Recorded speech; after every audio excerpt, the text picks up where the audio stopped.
Okay, today I'm going to talk a slightly different topic, but a very important topic. Of course, I have been saying all important topic about each and every presentation that I am making, and indeed they are so. And so today we are going to talk about two important things. One called infinitely many and events occurring infinitely often, and the second is Borel Cantelli Lemma. These two are mighty important concepts in probability theory, just like your DCT, just like your concept of expectation, just like your Chebyshev's inequality and convergence in probability. These are the core concepts in probability. So now let's get along with it. So I have a sequence of events. Now you know what is their union mean. Union means that at least one of them occurs, and intersection means all of them occurs. Now here I am bringing in a new notation. I call it ANIO. We'll read it as AN occurring infinitely often. And how is it defined? So it is the intersection of the unions. So I take any natural number n, and then I take the union of an plus 1, an plus 2, and so on. So starting from n, all the succeeding events, I take their union, and now I take the intersection over n. So let us now see what does it mean. So if an omega belongs to or a w belongs to this event, what will happen? So my claim is that then w will belong to a case for infinitely many values of k. How? So let us go by the definition. So w belongs to this set means since there is an intersection, so w will belong to whatever is written here for every n. Okay, so then for every n, w belongs to this union, and w belongs to this union means that w belongs to ak for at least one k, but the union starts from n. So therefore we say w belongs to ak here. W belongs to ak for some k greater than n, and this holds for every natural number n. So the part for every natural number n is taken care of by this intersection, and there exists a natural number that comes from the union.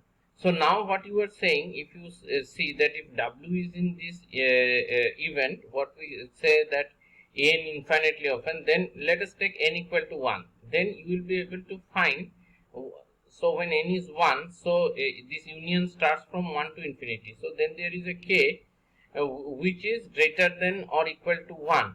So let's say k equal to 2. So suppose w belongs to a2. Okay, next I will choose a value of n, but this is holding for every n, no? So I will take an n bigger than this last value of k. So I take n equal to 3. Now look at the union ak, k from 3 to infinity. So w is also in this union. So that will mean that then there exists a k not less than 3 such that w is in ak. So let us suppose then we find that w is in a5. So first we found w is in a2. Then I now suppose find w is in a5. And then I keep on repeating. Now I again take a value of n which is bigger than this last value of k, which is 5. So then again by repeating this argument, I will now find another value of k which is bigger than 5. So every time I get an n, I get a value of k, at least one value of k which is the bigger than that last value of n. And then we choose the next value of n to be bigger than the last value of k, and this keeps repeating. So by this logic we see that w belongs to this event means w belongs to ak for infinitely many values of here, for infinitely many values of k. Now you may be thinking that you have heard that w belongs to intersection of ak's. Means what? Well, w belongs to, if there was no union, if it was just intersection, then w belongs to that intersection means w belongs to each and every k. But here I am not saying that. So what I am saying is that if you look at the sequence an, so w belongs to an infinitely often means there will be a subsequence of this event subsequence of this sequence, say A and K, such that W is in each and every of those subsequence. Okay, so that is the way to look at it. Now, what is the importance of this concept in probability theory? Now, we have already studied the concept of convergence almost surely to a constant or to a random variable. Now, let me tell you this, that it is among all different notions of convergence, this almost sure convergence is easiest to define, because it is almost like your pointwise convergence. But contrastingly, it is very difficult to prove. So, if I want you to prove that a sequence of random variable converges to 0 almost surely, even if I tell you what is the probability distribution of each xn, it is very difficult to prove. Okay, so there is so we find that this lemma gives you an alternative condition. So what I am saying here, that xn converges to 0 almost surely. Now this is equivalent to and that for every epsilon probability that, so what are the my ans here? My an is the event that mod xn is greater than epsilon.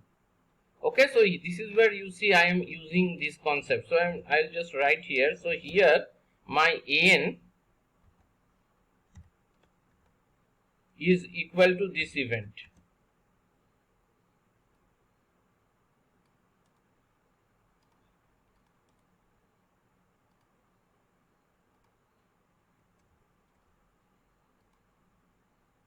And so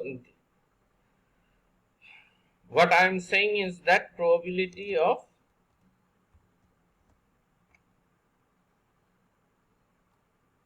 this event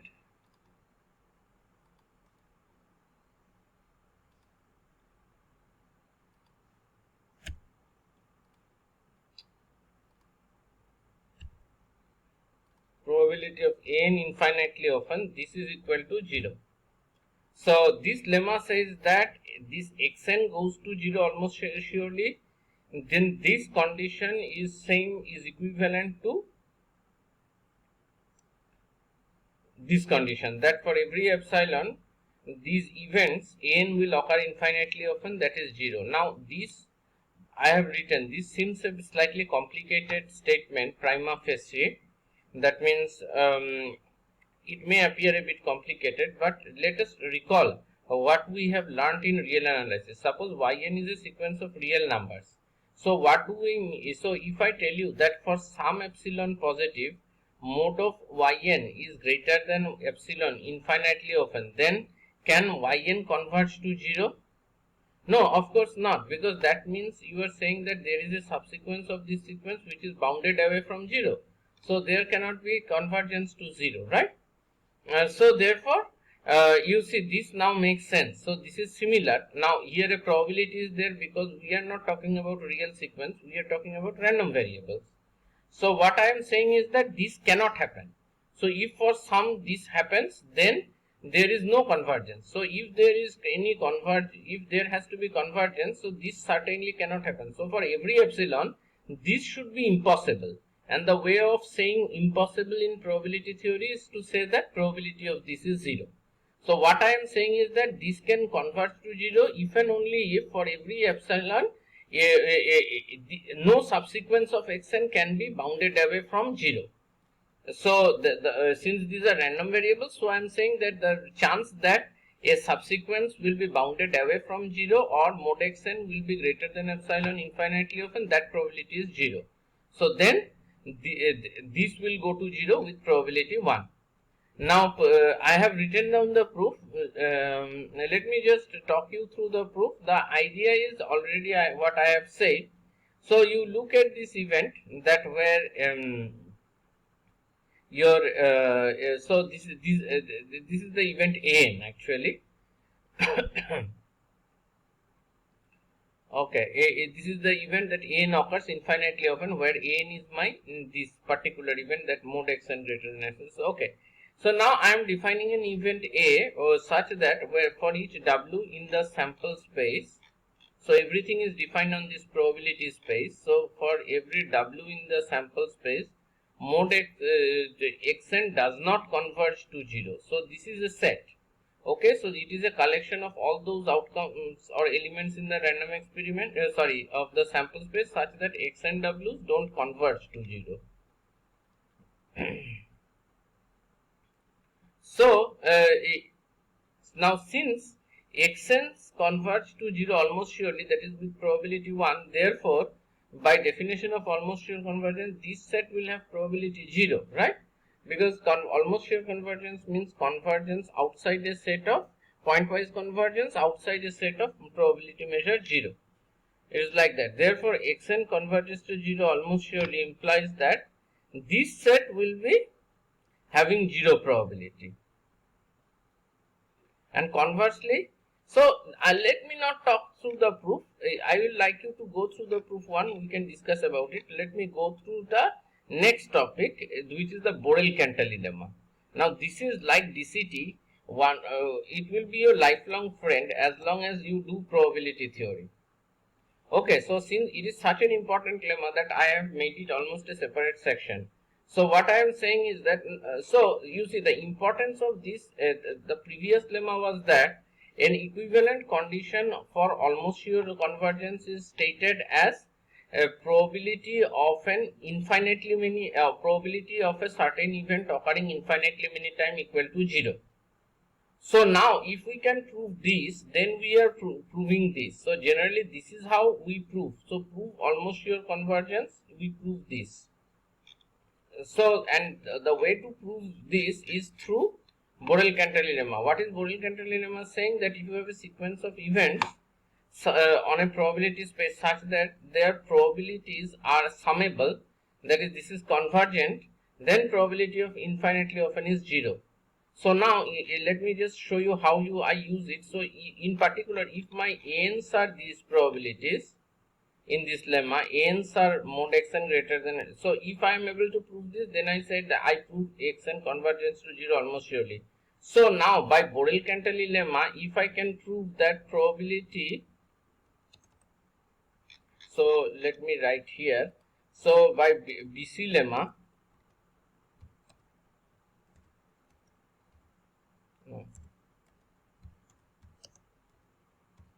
Borel Cantelli lemma, if I can show that summation of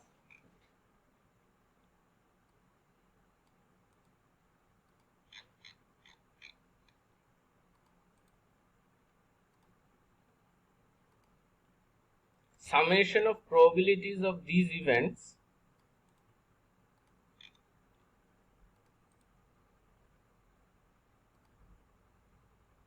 is finite,